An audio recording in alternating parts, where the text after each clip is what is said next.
से 80 की 80 सीटें जाने वाली हैं, और इसलिए जा रही हैं कि इन्होंने सपना दिखाया था बनारस के लोगों को कि क्यूटो बना देंगे, और मुझे लगा कि अगर बनारस क्यूटो बन जाएगा तो कहीं न कहीं चंदौली के लोगों को भी कुछ न कुछ विकास उनके क्षेत्र में हो जाएगा।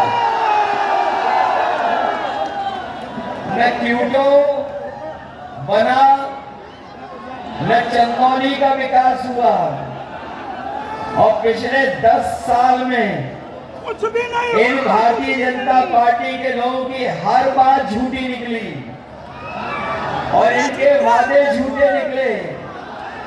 ये वही भारतीय जनता पार्टी के लोग हैं जिन्होंने कहा कि किसानों की आय दोगुनी हो जाएगी। अगर आय दोगुनी होगी तो हमारे किसान भाई, न आय दोगुनी हुई और जो लागत बढ़ने का काम हुआ है, लगातार महंगाई बढ़ी है, और उसका परिणाम ये हुआ है कि हमारे किसानों की खेती बाड़ी के साथ साथ हमारे किसानों को संकट में डाल दिया। जिन किसानों के खेती के लिए पैसा आना था, जो खेती बाड़ी के खेत के खुशहाली के लिए पैसा आया, वो भारतीय जनता पार्टी के लोगों ने अपनी जेब में रख लिया। किसान के हाथ कुछ नहीं लगा। और अगर वो काले कानून लागू हो गए होते तो जहां हमारे किसानों की खेती बाड़ी छिन जाती, वहीं उनकी पैदावार को भी ये लूट लेते। हमारे किसान झुके नहीं, न केवल उत्तर प्रदेश का किसान बल्कि देश का किसान इन बीजेपी के खिलाफ खड़ा हो गया। दिल्ली खेलनी पड़ गई, दिल्ली जाके धरने पर बैठ गया, और तब तक नहीं हटा जब तक सरकार ने काले कानून वापस नहीं ले लिए। यहाँ किसान के काले कानून वापस हुए, लेकिन लड़कर के अपनी कोचिंग में पढ़ाई कर करके अपनी मेहनत से जब परीक्षा देने गया तो इस सरकार ने पेपर लीक करा दिया। यहाँ जो नौजवान परीक्षा देने गए होंगे वो जानते होंगे कि कोई एक परीक्षा नहीं, अभी तक सरकार की जितनी परीक्षा हुई है उन सब के पेपर लीक करा दिए। एक नहीं, दो नहीं, 3 नहीं, बल्कि 10 पेपर लीक करा दिए।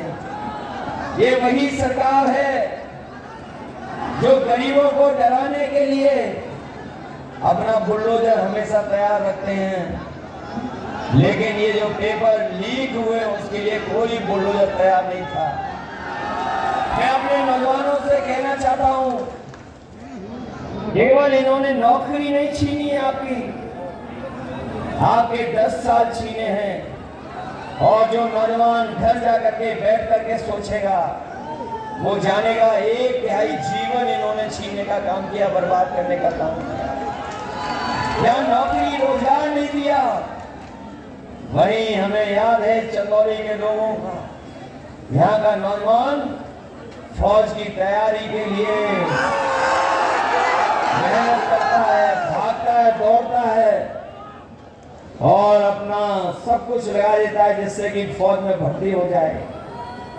इस सरकार ने जहां नौकरी नहीं दी, रोजगार नहीं दिया, वहीं हमारा नौजवान जो पक्की नौकरी कर करके वर्दी पहनना चाहता था उसकी भी इन्होंने नौकरी छीन ली और आधी अधूरी नौकरी दे दी।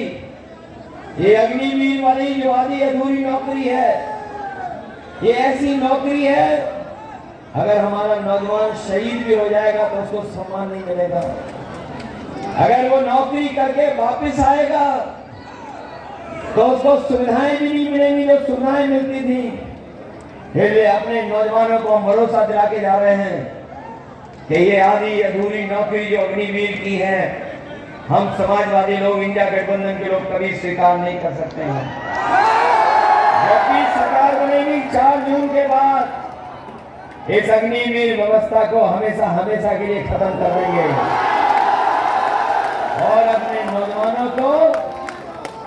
नौकरी और रोजगार की बात इंडिया गठबंधन कर रहा है, वहीं बीजेपी के लोग संविधान में दिए हुए अधिकारों को छीनने का काम कर रहे हैं।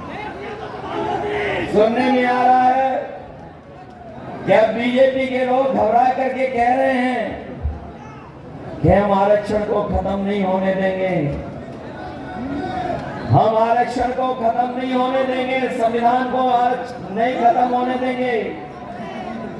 लेकिन जो नौजवान पढ़ा लिखा है वो जानता होगा पिछले 10 साल के इनके फैसलों ने जहां संविधान को ठेस पहुंचाई है, समय समय पे इन्होंने बदलने का काम किया है और वहीं हर चीज को बेच करके निजीकरण करके इन्होंने हमारे आपके आरक्षण के साथ ही खिलवाड़ की है।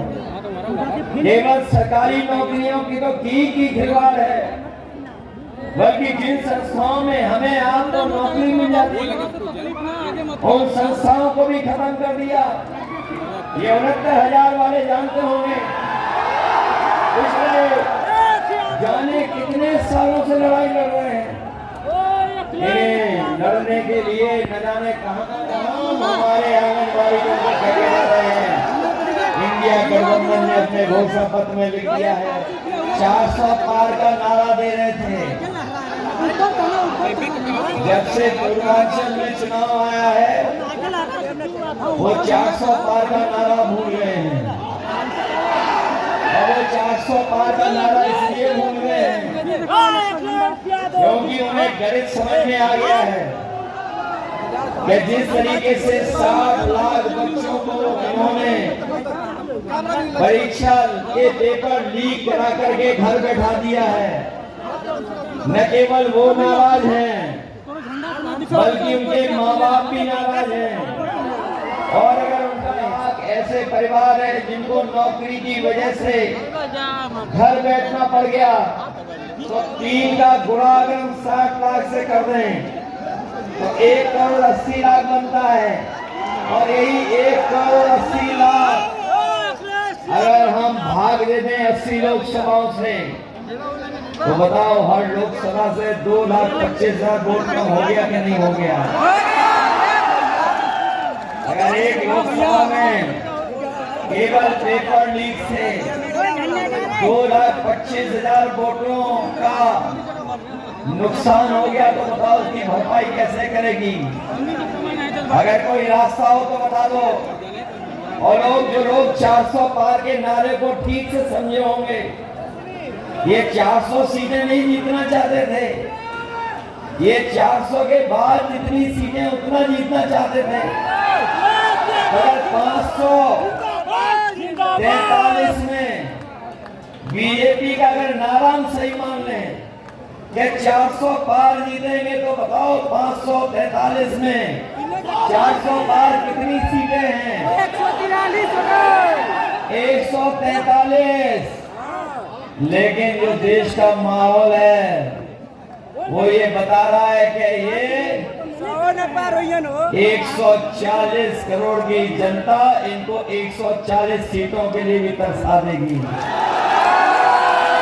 इन्होंने जहां किसान नौजवानों को संकट में डाल दिया, वहीं